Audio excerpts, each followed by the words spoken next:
Hello बच्चों, आशा करती हूँ आप सभी जो हैं अपने घरों पर स्वस्थ होंगे। हमने अपनी हिंदी की क्लास में जो हमारी बुक है वितान भाग 2 उसका जो चैप्टर है सिल्वर वेडिंग उसकी शुरुआत की हुई है। आपने अभी तक देखा कि यशोधर बाबू की पत्नी जो है उनसे परेशान होकर कह देती है कि आप पहले तो ऐसे नहीं थे, आपको भी सिनेमा देखना, गाने सुनना, गज़लें सुनना जो है बहुत अच्छा लगता था। तो अब आपको ऐसा क्या हो गया है जो आप कृष्णदा का अनुसरण करते हैं? वो तो ऐसा लगता है जैसे बचपन से ही बूढ़े थे। अब आगे देखो क्या कहते हैं। यशोधर बाबू स्वीकार करते हैं कि उनमें कुछ परिवर्तन हुआ है, कि यशोधर बाबू जो हैं इस बात को स्वीकार कर लेते हैं कि उनके अंदर जो है कुछ ना कुछ बदलाव आया है, लेकिन वह समझते हैं कि उम्र के साथ साथ बुजुर्गियत आना ठीक है, मतलब बुढ़ापा आना ठीक है। पत्नी से वे कहते हैं जिस तरह तुमने बुढ़िया काल यह बगैर बाह का ब्लाउज़ पहनना, यह रसोई के बाहर दाल भात खा लेना, यह ऊंची हील वाली सैंडल पहनना और ऐसे ही 50 काम अपनी बेटी की सलाह से शुरू कर दिए हैं, मुझे तो वे समहाउ इम्प्रॉपर मालूम होते हैं। एनीवे, मैं तुम्हें ऐसा करने से रोक नहीं रहा। देयरफॉर तुम लोगों को भी मेरे जीने के ढंग से कोई एतराज़ नहीं होना चाहिए। जब उनकी पत्नी उन पर टोंट मारती है कि आप अभी से ही बूढ़े हो गए हो, आप कृष्णदा का अनुसरण करते हो, तो उनके जो पति हैं यशोधर बाबू वो भी उन्हें कहते हैं कि तुमने अपने इस बुढ़ापे के समय में जो ये बगैर बाजू का बिना बाहों का ब्लाउज़ पहनना, रसोई से बाहर दाल भात खा लेना, दाल चावल खाना, ऊंची हील की सैंडल पहनना, जो तुमने अपनी बेटी के कहने पर अपने आप को ये मॉडर्न बना लिया है, मुझे यह बिल्कुल भी अच्छा नहीं लगता है। परंतु मैं तुम्हें कुछ भी करने से रोकता नहीं हूँ, इसलिए तुम्हें भी मेरे जीवन जीने पर कोई ऐतराज़ नहीं होना चाहिए। यशोधर बाबू को धार्मिक प्रवचन सुनते हुए अपनी पारिवारिक चिंतन में ध्यान डूबा रहना अच्छा नहीं लगा। सुबह शाम संध्या करने के बाद जब वह थोड़ा ध्यान लगाने की कोशिश करते हैं, तब भी मन किसी परम सत्ता से नहीं इसी परिवार में लीन होता है। यशोधर जी कहना चाहते हैं कि ध्यान लगाने की लिए सही विधि सीखे, तथा साथ ही वह अपने से भी कहते हैं कि परहैप्स ऐसी चीज़ के लिए रिटायर होने के बाद का समय ही प्रॉपर ठहरा। वानप्रस्थ के लिए प्रेस्क्राइब्ड ठहरी ये चीज़ें। वानप्रस्थ के लिए यशोधर बाबू का अपने पुश्तैनी गांव जाने का इरादा है, रिटायर होकर for from the madding crowd समझे। कि यहाँ पर यशोधर बाबू जी कहते हैं कि अभी जो भी मैं ध्यान लगाने की कोशिश करता हूँ तो मेरा ध्यान जो है इसी परिवार में लगा रहता है। ध्यान लगाने के लिए उसके सही तरीके और समय का ध्यान रखना ज़रूरी है। जब मैं रिटायर हो जाऊंगा तो मेरे लिए ये सारी चीज़ें ही ठीक रहेंगी और मैं अपने गांव वापस चला जाऊंगा। इस तरह की तमाम बातें यशोधर बाबू पैदाइशी बुजुर्गवार कृष्णदास के शब्दों में उनके ही लहजे में कहा करते थे और कह कर उनकी तरह ही झेपी सी लगभग नकली सी हंसी हंस देते थे। जब तक कृष्णदा दिल्ली में रहे, यशोधर बाबू नित्य नियम से हर दूसरी शाम उनके दरबार में हाजिरी लगाने पहुंचते रहे, यानी कि हर काम में जो है यशोधर बाबू कृष्णदा का ही अनुसरण करते थे। स्वयं कृष्णदा हर सुबह सैर से लौटते हुए अपने इस मानस पुत्र के क्वार्टर में झांकना और हेल्दी वेल्दी एंड वाइज बन रहा है न भाऊ ऐसा कहना कभी न भूलते थे। मतलब कृष्णदा को भी जो है यशोधर बाबू से लगाव लगा रहता था। जब यशोधर बाबू दिल्ली आए थे, उनकी सुबह थोड़ी देर से उठने की आदत थी।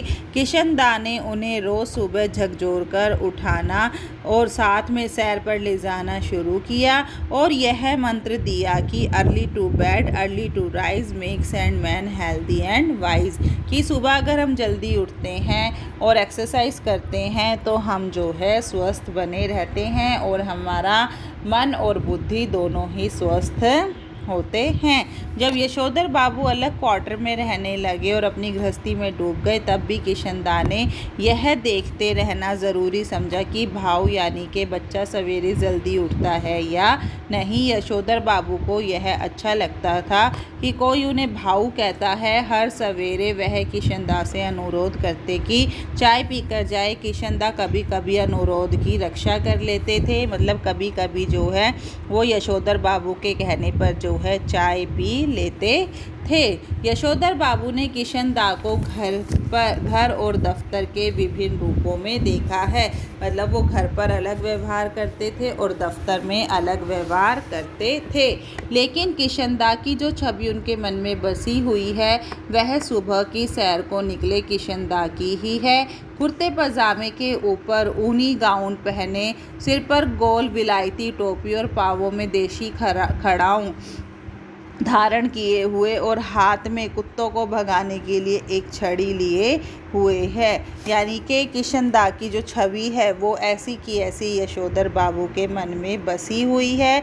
वो कुर्ते पजामे के ऊपर जो है एक ऊनी गाउन पहन लेते थे जिससे ठंड ना लगे, सिर पर जो है गोल विलायती टोपी लगाते थे, पाँव में देसी खड़ाऊं पहनते थे, लकड़ी की अगर आपने कभी देखी हो, और हाथ में जो है कुत्तों को भगाने के लिए एक छड़ी रखते थे।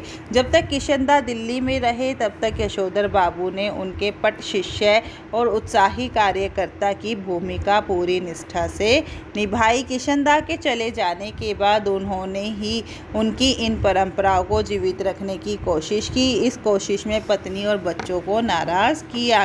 घर में होली गंवाना, जनेऊ पुन्यों के दिन, मतलब जनेऊ पहनने की जो पूजा होती है, सब कुमाऊनियों को जनेऊ बदलने के लिए अपने घर आमंत्रित करना, रामलीला की तालीम के लिए क्वार्टर का एक कमरा दे देना, ये और ऐसे ही कई काम यशोधर बाबू ने किशनदा से विरासत में लिए थे।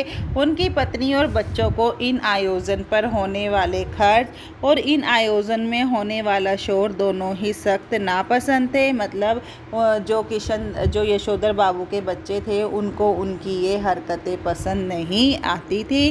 बदतर यही कि इन आयोजनों के लिए समाज में भी खास उत्साह नहीं रह गया था। मतलब उनके बच्चों को ये इसलिए पसंद नहीं आता था क्योंकि समाज में जो बदलाव आ रहा था वो उसी के कारण जो है लोग ऐसे कार्यों को करना पसंद नहीं करते थे। यशोधर जी कहते हैं कि समाज का सम्मानित बुजुर्ग माना जाए, लेकिन जब समाज ही न हो तो यह पद उन्हें क्यों कर मिले। यशोधर जी कहते हैं कि बच्चे मेरा आदर करें, उसी तरह हर बात में मुझसे सलाह ले जिस तरह मैं किशनदा से लिया करता था। कि यशोधर बाबू चाहते हैं जैसे मैं किशनदा की बातों का पालन करता था उसी तरह से मेरे बच्चे मेरी बातों का, मेरी आज्ञा का पालन करें। यशोधर बाबू डेमोक्रेट बाबू हैं और हरगिज़ यह दुराग्रह नहीं करना चाहते कि बच्चे उनके कहे पत्थर की लकीर समझे। लेकिन यह भी क्या हुआ कि पूछा ना ताछा, जिसके मन में जैसा आया करता रहा। वो डेमोक्रेसी नेचर के हैं, परंतु उन्हें यह भी आशा रहती है कि किसी कार्य को करने से पहले मुझसे एक बार पूछ लिया जाए। ज़रूरी नहीं है कि जो मैं सलाह दूँ, जो मैं मशवरा दूँ, उसे पत्थर की लकीर मानकर जो है फॉलो किया जाए। ग्रांटेड तुम्हारी नॉलेज ज़्यादा होगी, लेकिन एक्सपीरियंस का भी कोई सब्स्टिट्यूट ठहरा नहीं बेटा। मानो न मानो झूठे मुँह से सही, एक बार पूछ तो लिया करो, ऐसा कहते हैं यशोधर बाबू। और बच्चे यही उत्तर देते हैं, बब्बा आप तो हद करते हैं, तो बात आप जानते ही नहीं, आपसे क्यों पूछे। यानी कि यशोधर बाबू अपने बच्चों को कहते हैं ठीक है तुम मुझसे ज़्यादा पढ़े लिखे हो, तुम्हारी नॉलेज मुझसे ज़्यादा है, परंतु एक्सपीरियंस नाम की भी कोई चीज़ होती है जो मेरे पास तुमसे ज़्यादा है। इसलिए किसी न किसी काम को करने से पहले मुझसे पूछ लिया करो। और बच्चे कहते हैं पिताजी जिस चीज़ के बारे में आप जानते ही नहीं हैं उस चीज़ के बारे में आपसे पूछने का कोई फ़ायदा नहीं है।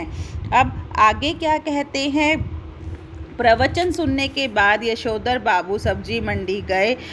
यशोधर बाबू को अच्छा लगता। उनके बेटे बड़े होने पर अपनी तरफ से यह प्रस्ताव करते कि दूध लाना, राशन लाना, GHS डिस्पेंसरी से दवा लाना, सदर बाज़ार जाकर दालें लाना, पहाड़गंज से सब्जी लाना, डिपो से कोयला लाना, ये सब काम आप छोड़ दे, अब हम किया करेंगे। एक बार बेटे ने खुद उन्होंने ही कहा। तब वे एक दूसरे से कहने लगे कि तू किया कर, तू किया कर, तू क्यों नहीं करता। यानी कि जब यशोधर बाबू चाहते हैं कि जो काम अब वो करते हैं वही काम जो है उनके बच्चे करें।